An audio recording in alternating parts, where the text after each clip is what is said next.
اللہ الرحمن الرحیم۔ اسلامی تاریخ میں سے سیدنا علی بن حسین رحمۃ اللہ تعالی، آپ کا نام علی ہے، آپ کی کنیت ابو الحسن اور آپ کا لقب زین العابدین ہے۔ آپ سیدنا حسین رضی اللہ تعالی عنہ کے سب سے چھوٹے بیٹے ہیں۔ امام زین العابدین نہ صرف تابعی بلکہ نبی صلی اللہ علیہ وسلم کے خاندان کے چشم و چراغ تھے۔ میدان کربلا میں اہل بیت کی شہادت کے بعد مردوں میں صرف آپ کی ذات باقی رہ گئی تھی، جن سے سیدنا حسین رضی اللہ تعالیٰ عنہ کی نسل چلی۔ واقعہ کربلا کی وجہ سے سفر میں اپنے والد صاحب کے ساتھ تھے، مگر بیماری کی وجہ سے جنگ میں شریک نہ ہو سکے۔ آپ انتہائی دریا دل اور اللہ کے راستے میں بے پناہ خرچ کرنے والے تھے۔ مدینہ کے 100 گھر آپ کی کفالت میں تھے، ان کا پورا خرچہ آپ برداشت کرتے تھے، کسی کو پتہ بھی نہ چلتا تھا۔ وہ خود راتوں کو جاتے، لوگوں کے گھروں میں ان کی ضروریات کی چیزیں پہنچاتے۔ آپ کی وفات کے بعد لوگوں کو پتہ چلا کہ 100 سے زیادہ گھرانے سیدنا زین العابدین علی بن حسین رحمۃ اللہ تعالیٰ کی کفالت میں تھے۔ آپ 94 ہجری میں مدینہ منورہ میں فوت ہوئے اور جنت البقیع میں اپنے تایا سیدنا حسن رضی اللہ تعالیٰ عنہ کے ساتھ دفن ہوئے۔ ایک بات کے بارے میں، حج کے مہینہ میں احرام باندھنا۔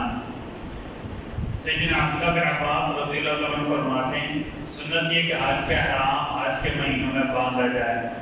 شوال، ذیقعد، ذی الحج کے پہلے 10 دنوں کو اشہر حج یعنی حج کے مہینے کہا جاتا ہے، اور انہی مہینوں کے اندر حج کا احرام باندھنا لازمی ہے۔ یعنی حج کے دنوں میں حج کا احرام باندھنا۔ حج کی 3 قسمیں اور اپنی ضرورت کے مطابق جیسے آسانی ہو آدمی کر سکتے ہیں۔ ایک سنت کے بعد زمزم کھڑے ہو کر پینا ہے۔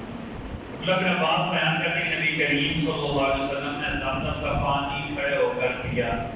زمزم کا پانی بیٹھ کر بھی پی سکتے۔ علماء نے لکھا ہے کہ آپ صلی اللہ علیہ وسلم نے اس لیے زمزم کا پانی کھڑے ہو کر پیا کہ وہاں رش زیادہ تھی اور بیٹھنے کی وجہ سے مطلب 50 بندے کھڑے ہوں، آ جا رہے، ایک بندہ بیچ میں بیٹھ جائے تو کافی لوگوں کو تکلیف ہوتی ہے۔ اس لیے ہمارے علماء نے لکھا ہے کہ عام طور پر عام حالات میں جو سبیلیں ہیں ان کا بھی یہی حکم ہے۔ مثلا اس جگہ رش لگ گئی ہے، کوئی اڈا ہے یا کوئی ریل گاڑی کا اسٹیشن ہے، وہاں رش زیادہ ہو گئی ہے، اب ایک بندہ اگر بیٹھ جائے تو باقی لوگوں کو تکلیف ہوگی، لہٰذا اس وقت کھڑے ہو کر پانی پینا یہ بھی جائز ہے۔ لیکن عام حالات میں جب آسانی ہو، تکلیف نہ ہو، بیٹھ کر پانی پینا یہ سنت ہے۔